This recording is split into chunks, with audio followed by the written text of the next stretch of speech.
मध्य प्रदेश महिला कांग्रेस की कार्यकारी अध्यक्ष नूरी खान ने पत्रकार वार्ता में प्रदेश में बढ़ते महिला अपराधों पर जमकर भाजपा सरकार को घेरा। उन्होंने कहा कि बेटी बचाओ और बेटी पढ़ाओ का वही भाजपाई मासूम बेटियों की इज्जत छीन लेते हैं। मैं मध्य प्रदेश में महिला अपराध की बात करती हूँ। पिछले 3 सालों में 28,857 महिलाओं का अपहरण किया गया है। बलात्कार की बात करती हूँ तो भोपाल में पिछले 5 सालों में 1000 से ज्यादा नाबालिग बच्चियों को बलात्कार का शिकार बनाया गया है। 108 से ज्यादा बलात्कार के केस हुए हैं, पर एक बार जो सबसे ज्यादा गंभीर रूप से सामने आई 13 साल की बेटी की बात करो, जो बलात्कार के बाद मेडिकल के लिए 8 घंटे तक भटकती रही और उसकी कई किलोमीटर चलाया गया क्योंकि वहां पर मेडिकल टेस्ट न हो सका। मध्य प्रदेश की 3000 बेटियों की बात की जाए नाबालिग बच्चियों के साथ घटना घटित हुई है, वह सब भारतीय जनता पार्टी के सदस्य है या फिर पदाधिकारी हैं। बालाघाट में मामला सामने आया है। भारतीय जनता युवा मोर्चा का जिला अध्यक्ष है,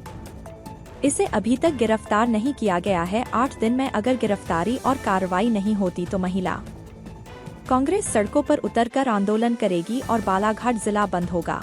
ख्वाब दिखाकर महलों के ये गुर्बत छीन लेते हैं। वतन की आबरू और वतन की जीनत छीन लेते हैं। जो नारा देते हैं बेटी बचाओ और बेटी पढ़ाओ का, वही भाजपाई मासूम बेटियों की इज्जत छीन लेते हैं। पिछले 3 सालों में 28,857 महिलाओं का अपहरण किया गया है, गायब है, जिसमें 2000 से ज्यादा मासूम बेटियां हैं। अगर मैं बलात्कार की बात करती हूँ तो भोपाल में पिछले 5 सालों में 1000 से ज्यादा नाबालिग बच्चियों को बलात्कार का शिकार बनाया गया है। अगर मैं पिछले 3 महीनों की बात करती हूँ तो 118 से ज्यादा बलात्कार के केस मध्य प्रदेश में हुए हैं। पर एक बात जो सबसे ज्यादा गंभीर रूप से सामने आई है, अगर मैं पन्ना की उस 13 साल की बेटी की बात करूं जो बलात्कार के बाद मेडिकल के लिए 8 घंटे तक भटकती रही और उसको कई किलोमीटर चलाया गया क्योंकि वहां पर मेडिकल होने के संसाधन उपलब्ध नहीं थे। अगर मैं मध्य प्रदेश की उन 3000 बेटियों की बात करूं जो नाबालिग हैं, जिनके न्याय में देरी हो रही है, और देरी होने की वजह एकमात्र ये है कि डीएनए टेस्ट के संसाधन भोपाल की लेबोरेटरी से लेकर मध्य प्रदेश में कहीं भी ऐसे संसाधन नहीं है जहां पर कि फॉरेंसिक लैब से जांच रिपोर्ट जो है वो समय पर आ सके। मैं उज्जैन के बलात्कार की घटना की बात करूं तो जहां से हमारे प्रदेश के मुखिया है, मुख्यमंत्री हैं, वहां पर सड़कों पर ही हमारी आबरू को, हमारी बेटियों को निर्वस्त्र कर दिया जाए, उनके साथ बलात्कार कर लिया जाए।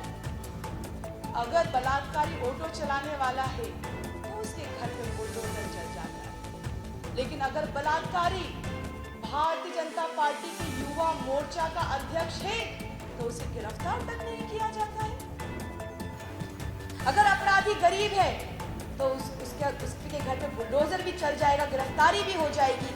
लेकिन मध्य प्रदेश में बलात्कार के जो मामले हमारे सामने आए हैं, अगर मैं इंदौर की बात करूं तो बलात्कारी भारतीय जनता पार्टी का सदस्य और पदाधिकारी।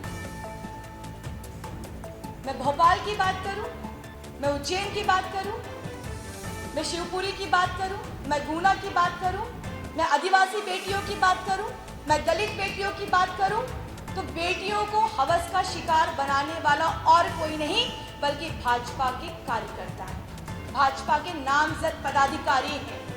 हाल ही में बालाघाट में एक मामला सामने आया है। जिन्होंने आरोप लगाए हैं वो एक शिक्षिका है, शासकीय नौकरी पर पदस्थ है, लेकिन जो आरोपी है वो भाजपा का, भारतीय युवा मोर्चा का जिला अध्यक्ष है, जिसे अब तक गिरफ्तार नहीं किया गया है। मैं हमारे साथ हमारी जो बहन है, मैं उनसे गुजारिश करूंगी भारती जी से कि बालाघाट की इस पूरी घटना पर अपनी बात करें। मैं उन्हें माइक दूंगी, लेकिन एक बात मैं मीडिया के माध्यम से सरकार को कह देना चाहती हूँ कि बालाघाट में बलात्कार की जो घटना हुई है, अगर 7 दिनों के अंदर पुलिस आरोपी को गिरफ्तार नहीं करती है, कानूनी कार्यवाही नहीं करती है, तो महिला कांग्रेस आंदोलन करेगी। हमें सड़कों पर उतरना पड़ा तो हम सड़कों पर उतर कर भी आंदोलन करेंगे।